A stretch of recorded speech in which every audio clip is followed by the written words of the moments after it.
जय हिंद। एक बार फिर से आ चुके हैं आप लोग के बीच करेंट अफेयर्स लेके। और कल नया साल के दिन करेंट अफेयर्स का क्लास नहीं हुआ था। क्योंकि नया साल के दिन सब लोग बिजी थे और हम भी थोड़ा सा बिजी थे, इसकी वजह से कल क्लास नहीं हो पाई थी। एक चीज़ और है, आप लोग क्लास को पूरे देखते नहीं है, क्लास को पूरे देखते नहीं है और बाद में ब्लेम कीजिएगा कि सर क्लास में से करेंट अफेयर्स तो आया ही नहीं। तो इसके लिए फिर हम रिस्पॉन्सिबल नहीं होंगे। आप लोग क्लास को पूरे देखिए। अगर आपको क्लास में कुछ डाउट आ रही है तो आप कमेंट कीजिए। अगर कमेंट का भी सॉल्यूशन नहीं मिलता है तो फिर आप बताइए, लेकिन क्लास को क्या कीजिए, पूरे देखिए, ठीक है। आपके पूरे देखने के बाद क्या होगा ना कि क्लास का मान के चलिए कि आप पूरे याद नहीं भी कर पाते हैं, फिर भी जब आप एग्जाम हॉल में बैठिएगा तो एग्जाम हॉल में आपको एक व्यू मिलेगा। व्यू कहने का मतलब ये है कि जैसे आप ऑप्शन भी देखिएगा ना तो आपको याद आएगा कि हाँ चलो ये सर तो बताए थे, ये ऑप्शन भी इसमें सही हो जाएगा। लेकिन अगर आप क्लास को पूरे नहीं देखते हैं तो फिर आपके लिए परेशानी हो जाएगी, और परेशानी थोड़ी बहुत नहीं, बहुत ज़्यादा हो जाएगी। शुरू करते हैं। जो लोग नहीं देखते वो नहीं देखेंगे, जो लोग देखते हैं जिनको अच्छा लगता है वो देखेंगे ही। हालांकि एक चीज़ हमेशा याद रखिएगा, जो चीज़ आपके मन को अच्छा नहीं लगता ना वही चीज़ फायदेमंद होता है।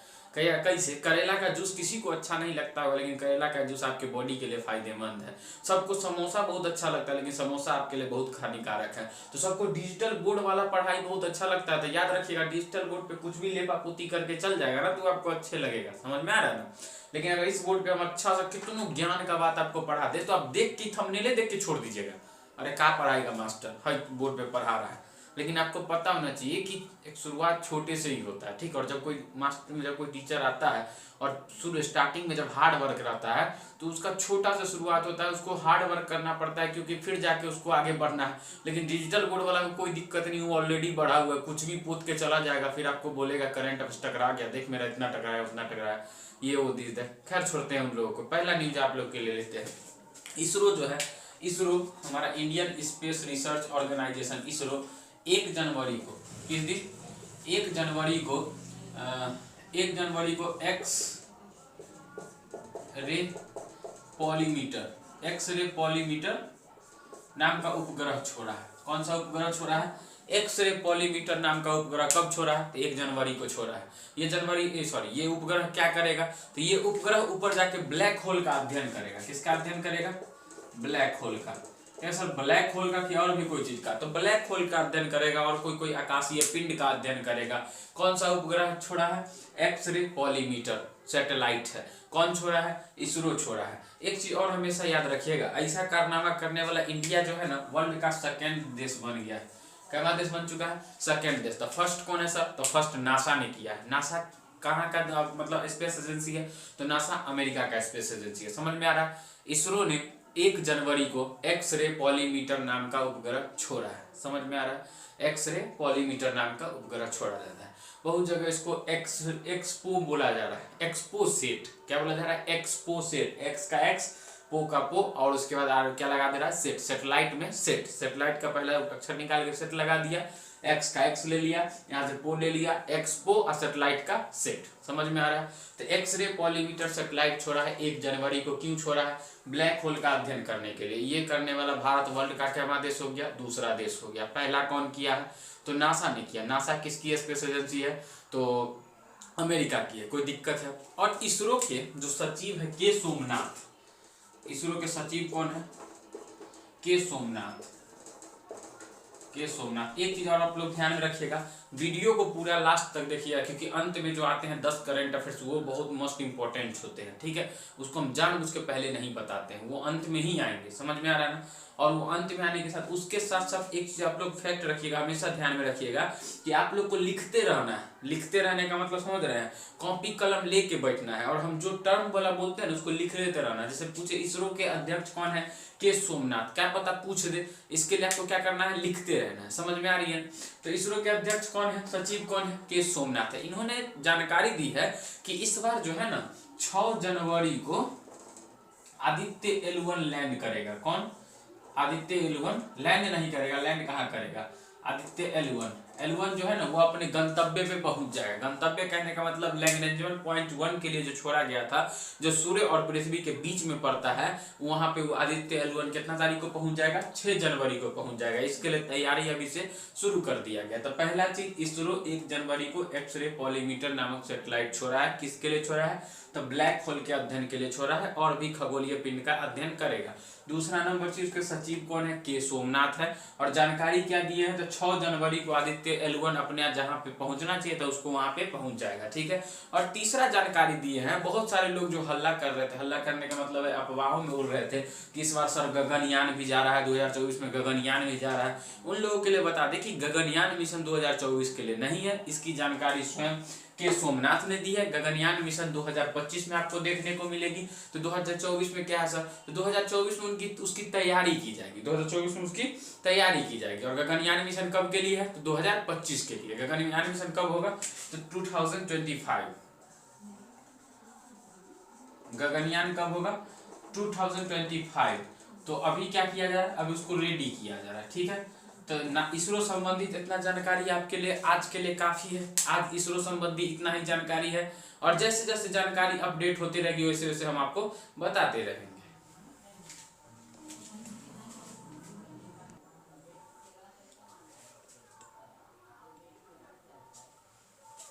चलिए अगले न्यूज की तरफ बढ़ते हैं। अगला न्यूज कानपुर IIT से संबंधित है। कानपुर IIT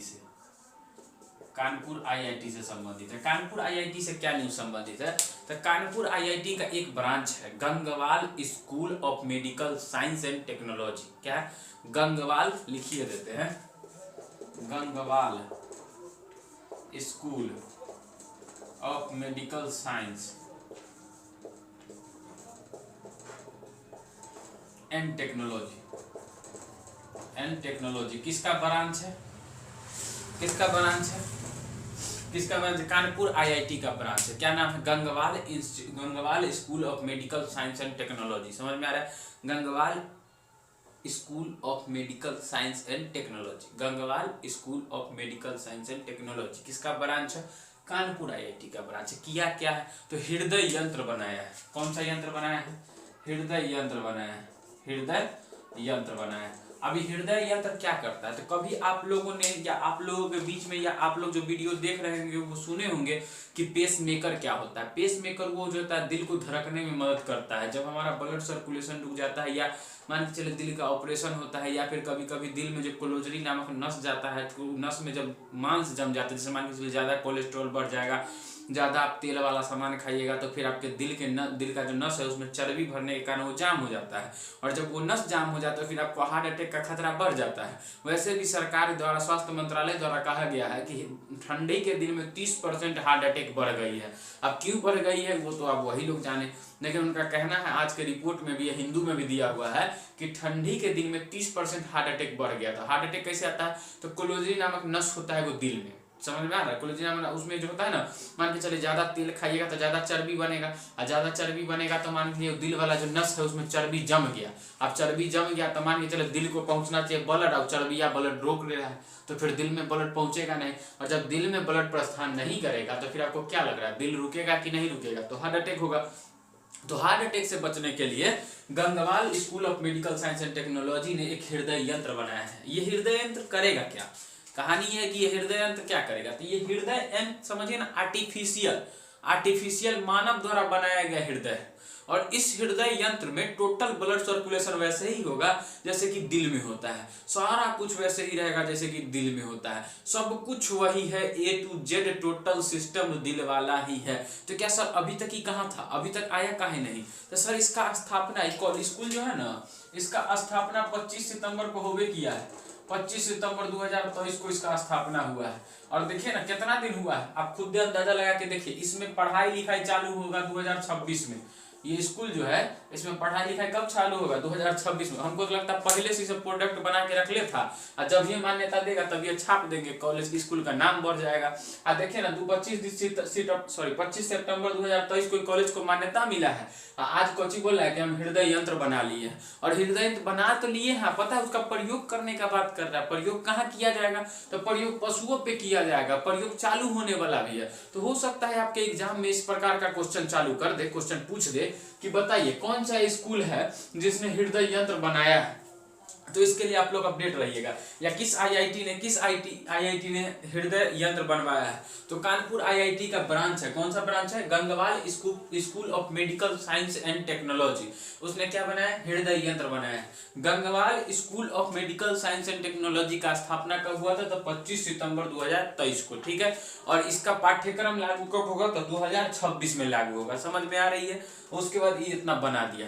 अब अगले न्यूज की तरफ बढ़ते हैं। आप लोग के लिए अगला न्यूज है कि बिहार में चालू हो गया है आपका मिशन इन्वेस्टिगेशन 75। क्या चालू हुआ है? बिहार में। कहाँ चालू हुआ है? बिहार में चालू हो गया है आपका मिशन इन्वेस्टिगेशन मिशन इन्वेस्टिगेशन 75। ये क्या है भाई? मिशन इन्वेस्टिगेशन 75 कब से चालू हुआ है? तो 1 जनवरी से।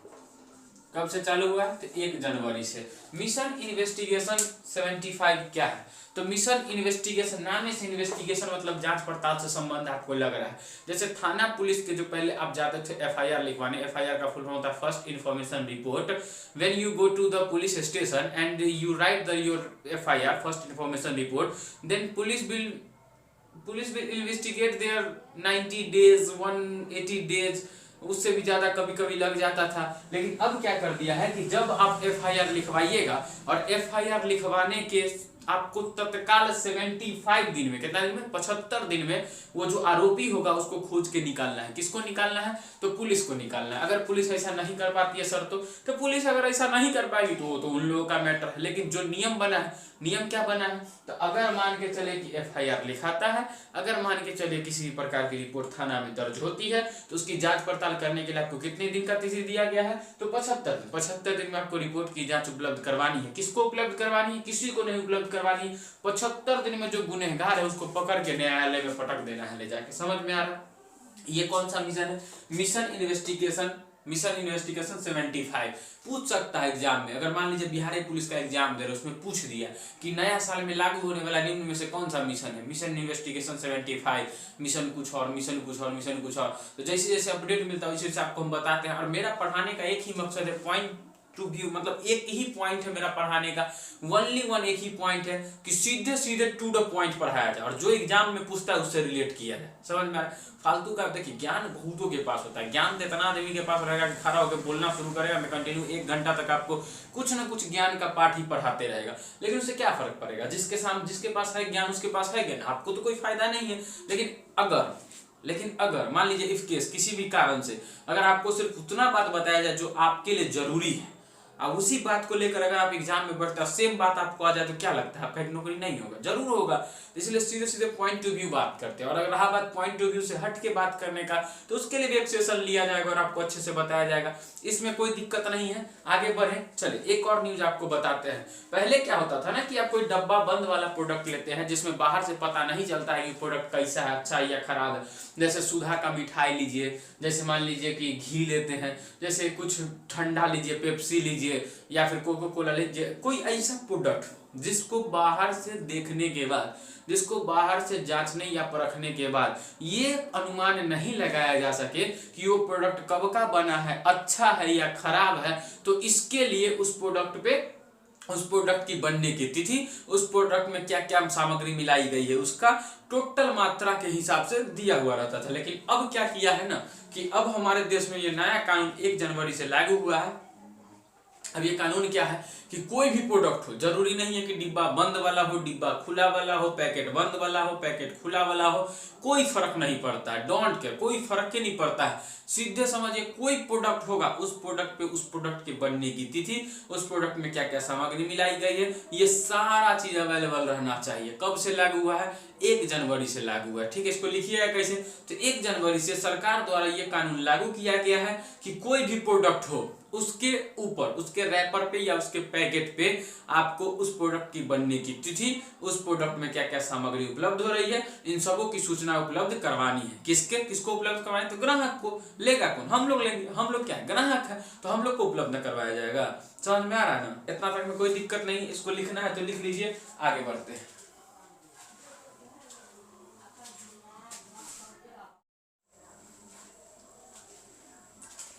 चलिए बढ़ते हैं, अगले न्यूज की तरफ बढ़ते हैं। अगला न्यूज क्या लेना है? तो अगला न्यूज है सबसे पहले, सूर्य नमस्कार करने के मामले में कौन सा राज्य भारत का जिसने रिकॉर्ड बनाया है, क्वेश्चन पूछ सकता है। गुजरात। कौन सा है? गुजरात। गुजरात ने 1 जनवरी को, कब? 1 जनवरी को टोटल 108 स्थान पे, कितना स्थान पे? 108 स्थान पे टोटल 50,000 से ज्यादा लोगों ने एक साथ सूर्य नमस्कार किया है। कहेगा सर ये हो कोनो करेंट अफेयर्स है, कोई जाने वाला मैटर है? भाई पूछ देगा, आप पूछेगा एग्जाम में, पता है कैसे पूछेगा? बिहार में, सॉरी बिहार बोले, भारत में किस राज्य ने सबसे ज्यादा सूर्य नमस्कार करने का रिकॉर्ड बनाया? विश्व Guinness book of the record है। गिनीज मतलब समझ रहा है, विश्व में टोटल पहला नंबर पे आ रहा है कौन? गुजरात। याद रखना पड़ेगा, गुजरात जो है 108 स्थान पे, कितना स्थान? 108 स्थान पे एक बार में 50,000 आदमी क्या किया? सूर्य नमस्कार। सूर्य नमस्कार क्या होता है सर? तो वही सूर्य भगवान को देख के प्रणाम। कितना आदमी किया है? 50,000 से ज्यादा। 108 स्थानों पे कितना बार में? एक बार में। कौन किया है? गुजरात किया है। रिकॉर्ड बनाया है, वर्ल्ड रिकॉर्ड। समझ में आ रहा है? दूसरा चीज, जापान में कल भूकंप आया है। कहाँ? जापान में क्या है? भूकंप आया। क्या सर ये सब बता के क्या कीजिएगा? जापान में भूकंप आया तो हम जाके क्या करें? एक जानने का चीज है, जापान में कल आया है भूकंप। मान लीजिए अपडेट रहिएगा तो अच्छा चीज है। जापान में कल आया है भूकंप और 1-2 झटका नहीं आया है, टोटल 21 झटका आया है। 21 झटका आया है जापान में भूकंप का। 21 झटका सर कम का आया होगा? जी नहीं, पहला झटका आया 4.6 का, चलिए मानते हैं ये कम है, और लास्ट झटका आया 7.6 का। चलिए 7.6 आपको कम लगता है? दरार फट गया है, जमीन दोनों साइड हो गया है, वहां तक छोड़िए। अभी भी सरकार अलर्ट मोड में रखे है। क्यों? भूकंप आएगा फिर से सर? ना, भूकंप नहीं, सुनामी के लिए अलर्ट मोड में रखे है।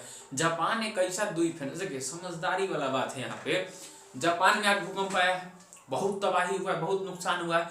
कल आप जापान को देखिएगा, फिर से जापान उतना टेक्नोलॉजी में रहेगा, फिर जापान उतना ही कल रहेगा मतलब शक्तिशाली। फिर जब आज मान लीजिए रोड आज अगर फटा होगा ना, रोड में दरार, तो कल फिर जापान का रोड वैसे ही नया नजर आएगा। क्यों? ऐसा क्यों होता है सर? जापान इतना टेक्नोलॉजी के मामले में आगे, हमारा बिहार का है पीछे सर। अब बिहार में अगर आज गड्ढा टूट जाए तो बाबा दादा के समय तक भी बन जाए तो बहुत बड़का बात होता है, हालांकि बनता नहीं है। चलिए अगले न्यूज की तरफ लेते हैं। एक आपके गायक सुने होंगे, गायक, एक बढ़िया गायक सुने होंगे। देखिए एक अच्छा गायक सुने होंगे, सिद्धू मूसेवाला। सिद्धू मूसेवाला, सब लोग इसका नाम सुने होंगे। जिसको गोली मार दिया था बीच रोड पे, सिद्धू मूसेवाला को जो गोली मार दिया था, तो सिद्धू मूसेवाला को गोली मारने में जो गैंग का नाम आया था, लॉरेंस बिश्नोई गैंग का नाम आया था। लॉरेंस बिश्नोई जी तो अभी जेल में है, समझ में आ रहा है? लॉरेंस बिश्नोई तो जेल में है और जेल से सब कुछ कंट्रोल कर रहा है। तो उसका जो एक चमचा था, चमचा मतलब समझ रहे हैं, खास आदमी जिसको राइट हैंड लेफ्ट हैंड आप लोग बोलते हैं, वो जो खास आदमी था गोल्डी बरार, उसका नाम क्या था? गोल्डी बरार। गोल्डी बरार, इसको जो पुलिस है ना, इसको टेररिस्ट घोषित कर दिया, आतंकवादी घोषित कर दिया, आतंकवादी घोषित कर दिया। किसको कर दिया है आतंकवादी घोषित? गोल्डी बरार को कर दिया। किसको कर दिया है? गोल्डी बरार को आतंकवादी घोषित कर दिया है। एक व्यक्ति और है जिसको आतंकवादी घोषित किया गया है, लखवीर सिंह लांडा। लखवीर सिंह लांडा, याद रखिएगा। हाल ही में 2 व्यक्ति जो आतंकवादी घोषित किए गए हैं, एक गोल्डी बरार और दूसरा लखवीर सिंह लांडा। पहला वाला में तो आप समझ गए गोल्डी बरार क्या किया था, सिद्धू मूसेवाला की हत्या किया था और खुद ब खुद सोशल मीडिया पे आके एक्सेप्ट किया है कि हम वो हत्या किए सिद्धू मूसेवाला का। अब तो गया कहाँ सर? अभी है कहाँ? कनाडा में है। और दूसरा कौन है? लखवीर सिंह लांडा। ये कहाँ? यो कनाडा में है, नहीं समझे? अलग देखिए पंजाब में जो सिख लोग हैं, मानते हैं सिख लोगों के साथ बुरा हुआ, मानते हैं सिख लोगों के साथ दंगा हुआ, तो क्या हिंदुओं के साथ नहीं हुआ? कश्मीरी पंडितों को भी तो भगाया गया, क्या मुसलमानों के साथ नहीं हुआ? उनके साथ भी हुआ। 2002 में अहमदाबाद में हुआ कि नहीं हुआ? इसका क्या मतलब है? एक जगह मान के चले, घर में आप एक जगह रहिएगा तो झगड़ा तो होबे ना करेगा जी। झगड़ा सॉल्व कीजिए आराम से, सब लोग फिर मिल बांट के रखते हैं। ये लोग कह रहे हैं कि पंजाब के सिखों के साथ अत्याचार हुआ है और पंजाब के सिखों को अलग क्षेत्र दिया जाए और इसको खालिस्तान बना दिया जाए। क्या बना दिया जाए? खालिस्तान बना दिया जाए। एक वो पगला है निर्जर सिंह पन्नू, उसको मारने का भी कोशिश किया था, पता नहीं कौन, कनाडा में। जो कनाडा सरकार बोल रहा है कि इसमें भारतीय अधिकारियों का हाथ है, भारतीय अधिकारी इसमें शामिल है। हालांकि भारत का कोई शामिल है नहीं है, वो तो जानेगा कनाडा सरकार और जानेगा जिसको जानना है वो, हम लोग तो जानेंगे नहीं। फिर भी समझते हैं। निर्जर सिंह पन्नू को भी भारत सरकार आतंकवादी घोषित किया। क्या किया? बॉम्बे स्टॉक एक्सचेंज जो है अपना बॉम्बे स्टॉक एक्सचेंज और नेशनल स्टॉक एक्सचेंज, ये दोनों बिल्डिंग को गिराने का धमकी दिया है, संसद भवन को उड़ाने का धमकी दिया है, पीएम मोदी को मारने का धमकी दिया है। अभी पता है अमेरिका में या ब्रिटेन में जो भारत का दूतावास है वहां हमला हो रहा है। कौन करवा रहा है? यही लोग ना करवा रहा है जी। इन लोगों को क्या घोषित कर दिया गया? आतंकवादी। किसको किसको? गोल्डी बरार और लखवीर सिंह लांडा को, दोनों को क्या घोषित किया गया? आतंकवादी घोषित किया गया है। अब चलिए एक चीज और पे आते हैं। बांग्लादेश के बहुत अच्छे हैं मोहम्मद यूनिस, बांग्लादेश के एक बहुत अच्छे व्यक्ति हैं, क्या नाम है उनका? एमडी यूनिस। सर इसने क्या किया? तो ये नोबेल प्राइज विजेता है। क्या है? नोबेल प्राइज विजेता है। मुद्दे की बात अभी खत्म नहीं होती है। इन्होंने नोबेल प्राइज जीतने के साथ बांग्लादेश का सम्मान बढ़ाया था, लेकिन बांग्लादेश ने इनको अरेस्ट करके पूरा सम्मान कादों में मिला दिया, मिट्टी में मिला दिया। नहीं समझे? मोहम्मद यूनिस जो है ये नोबेल प्राइज जीते थे, नोबेल प्राइज विजेता है, और बांग्लादेशी ने को क्या किया है? अरेस्ट कर लिया है। अरेस्ट क्या किया है? तो बांग्लादेशियों का कहना है कि मजदूरों के, ये मजदूर वाला मैटर बड़ा चलता है अपने बिहार में चला है। मनीष कश्यप जी गए थे मजदूरों को इंसाफ दिलवाने, लग गया इन्हें से, चल गए जेल, हालांकि अभी तो निकल गए और निकले हैं तो बेहद खुशी की बात है। समझ रहे हैं? मजदूरों के लिए हमेशा वो लड़ते हैं। सेम इसी प्रकार से मोहम्मद यूनिस बेचारे नोबेल प्राइज विजेता थे, मजदूरों के लिए लड़ने गए, इन पे आरोप लगा के इनको कहाँ डाल दिया गया? जेल में डाल दिया गया। कहानी सर रहे वहां पे, अरेस्ट किया गया कल ले। समझ में आ रहा है? तो एक ये हो गया, और ये इस सबको आप लिखते चलिएगा, ठीक है? कभी भी करंट अफेयर्स में पूछ सकता है। अब आते हैं वो 10 करंट अफेयर्स जिसके बारे में हम आपको क्लास से पहले बताते हैं कि अंत में ये देखो 10 करंट अफेयर्स आपको हम बताएंगे। समझ में आ रहा है? और ये 10 करंट अफेयर्स जो है आपको मोस्ट इंपोर्टेंट ऑफ एग्जाम होंगे, ठीक है? इससे पहले वाला जो था वो तो हाई लेवल के एग्जाम के लिए पूछ सकता है, लेकिन ये 10 करंट अफेयर्स हर एग्जाम में पूछ सकते हैं, आते हैं उन पे, ठीक है?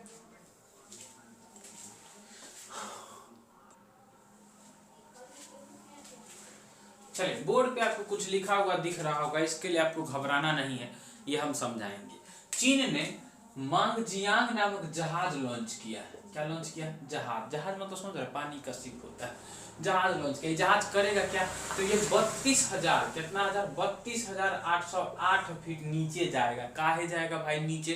तो ये नीचे जाके आप पढ़े होंगे, जब आप, हम तो क्लास में पढ़ाए ही हैं, आप लोग जो अलग वीडियो देख रहे हैं, जो हम लोग जिसको हम पढ़ाए उनको तो पता ही होगा कोर, मेंटल, क्रस्ट क्या होता है। तो मेंटल का जो है ना, कोर ऊपर वाला भाग को बोलते हैं कोर, नीचे वाला बीच वाला भाग को मेंटल, और नीचे वाला भाग को बोलते हैं, सॉरी, ऊपर वाला भाग को बोलते हैं क्रस्ट, नीचे बीच वाला भाग को बोलते हैं मेंटल, और नीचे वाला भाग को बोलते हैं कोर। तो मेंटल में अभी तक जानकारी नहीं मिला है कि मेंटल में क्या क्या पदार्थ उपलब्ध। वो तो पता है कि मेंटल के ऊपरी भाग में स्टेनोस्फीयर और लावा है, और नीचे के भाग में भी वही मतलब ठोस भाग कुछ है, अपर कोर और लोअर कोर में भी लोहा और नीफे का घनत्व, सॉरी, निकेल और लोहा का घनत्व ज्यादा है। तो इस सब रहस्य को सुलझाने के लिए 32,808 फीट नीचे चाइना कौन सा जहाज भेज रहा है? मांगजियांग जहाज भेज रहा है। इसको लिखिएगा कैसे? तो चीन ने मांगजियांग जहाज लॉन्च किया है, या चीन ने मांगजियांग जहाज बनाया है मेंटल के रहस्यों को पता लगाने के लिए, ठीक, सिंपल सा। दूसरा, आंसुओं के द्वार किसको कहा जाता है? तो आंसुओं का द्वार बाबल मंडप जल संधि को कहा जाता है। ये जल संधि है, बाबल मंडप जल संधि है। इसको क्या कहा जाता है? आंसुओं का द्वार। कौन जल संधि को कहा जाता है? बाब अल मंडप जल संधि को। कौन सा द्वार कहा जाता है? आंसुओं का द्वार। क्यों कहा जाता है? अब यहाँ पे हौती जो है ना, हौती यमन का आतंकवादी संगठन है। वो जब भारत तेल लेके आता है उस पर आक्रमण कर देता है, ऑस्ट्रेलिया लेके आता है उस पर आक्रमण कर देता है। ऑस्ट्रेलिया ने तो मतलब समझो ना विपक्षी कार्रवाई भी किया है, और साथ साथ उसके कुछ आतंकवादियों को भी मार गिराया है, ठीक है? तो आंसुओं का द्वार किस जल संधि को कहा जाता है? बाब अल मंडप जल संधि को कहा जाता है। चीन ने कौन सा जहाज लॉन्च किया है? मांगजियांग जहाज लॉन्च किया। क्यों? क्योंकि मेंटल के रहस्य को पता लगाना है, ठीक है? फीडे विश्व रैपिड शतरंज विजेता कौन है? Magnus Carlsen. कब का बोल रहे हैं? 2023 का। 2023 का। अगर पूछेगा फीडे विश्व रैपिड शतरंज विजेता इस बार कैमा बार फीडे विश्व रैपिड शतरंज कैमा बार हो रहा है? तो 5वां बार हो रहा है। कैमा बार हो रहा है? 5वां बार। इसके विजेता कौन बने हैं? Magnus Carlsen. फीडे विश्व रैपिड शतरंज विजेता 2023 कौन बने हैं? Magnus Carlsen. लिखना है तो लिख सकते हैं, फीडे विश्व रैपिड शतरंज विजेता कौन बने हैं 2023 के? Magnus Carlsen. वीडियो को रोक के भी लिख सकते हैं। कैमा बार हुआ है? ये 5वां बार हुआ है, ठीक है? तलाह और नासिर ये मिसाइल है। क्या है? मिसाइल है। तलाही और नासिर मिसाइल किस देश ने बनाया है? ईरान ने बनाया है। तलाही और नासिर मिसाइल किस देश ने बनाया है? ईरान ने बनाया है। तलाही और नासिर मिसाइल किस देश ने बनाया है? ईरान ने बनाया है। अगला है पोंग बांध वन्यजीव अभ्यारण्य कहाँ है? हिमाचल प्रदेश में। पोंग बांध वन्यजीव अभ्यारण्य कहाँ है? हिमाचल प्रदेश में। क्या है? तो हिमाचल प्रदेश में होने से क्या है, तो इसके 1 किलोमीटर तक सरकार जोन बना रही है। जोन कहने का मतलब वहां लोग घूमने फिरने के लिए, देखने के लिए जा सकते हैं। तो पोंग बांध वन्यजीव अभ्यारण्य कहाँ है? हिमाचल प्रदेश में। ठीक है। दिसंबर 2023 में भारत ने किस देश के साथ प्रवासन एवं आवाजाही समझौते को मंजूरी दी है?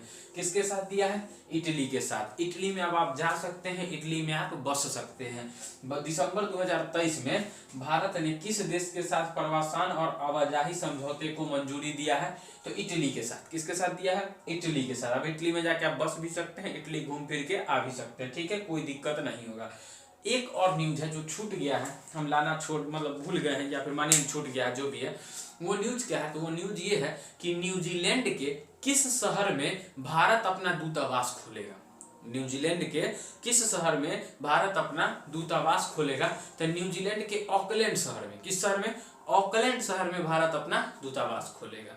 तो आज के लिए इतना ही करंट अफेयर्स होगा। और जो लोग वीडियो को पूरा देख रहे होंगे उनके लिए एक चीज बता दे कि वो सपोर्ट कीजिए, शेयर कीजिए वीडियो को। जिस दिन 100 सब्सक्राइबर पूरा हो जाएगा, हम अपने वादे के अनुसार इस पे एनसीईआरटी की भी क्लास शुरुआत कर देंगे। इस छोटे से बोर्ड से ही, लेकिन आपको बड़ी कामयाबी दिला के रहेंगे, ये मेरा वादा है। जरूर आपको बड़ी कामयाबी मिलेगी इस छोटे से बोर्ड से, ये मेरा गारंटी है। और कहिएगा सर गारंटी तो सब दे देता है यूट्यूब पे। अरे भाई यूट्यूब पे हम गारंटी ना दे रहे हैं, गारंटी मतलब गारंटी होता है, समझ में आ रहा है? तुम पढ़ते रहो, अगर एग्जाम में क्वेश्चन न टकरा तो मेरा कमेंट बॉक्स भी है, मेरा चैनल भी है, जाके लिखना कि इतना करंट अफेयर्स पढ़ाए ना तुमसे दुइयों को नहीं टकराए, आगे बोलना। लेकिन अगर टकरा जाए तो उसी मुंह से आके भी लिखना कि सर करंट अफेयर्स टकराया है। समझ में आ रहा है ना? पढ़िए और ज्यादा कुछ मत कीजिए। और बताया है ना कि कम से कम अगर 100 सब्सक्राइबर पूर जाता है तो फिर हम आपको क्या चालू करेंगे? एनसीईआरटी की भी कक्षा इसी पे चालू करेंगे। एनसीईआरटी में पहले इकोनॉमिक्स पढ़ाएंगे, जो बच्चों को समझने में बहुत तकलीफ होती है, वही आपको इकोनॉमिक्स सबसे पहले हम समझाएंगे। समझ में आ रहा है? इसी चैनल पे समझाएंगे, यहाँ तक कोई दिक्कत नहीं है। चलिए आज के लिए इतना ही रहने देते हैं, बाकी का कल समझते हैं। धन्यवाद।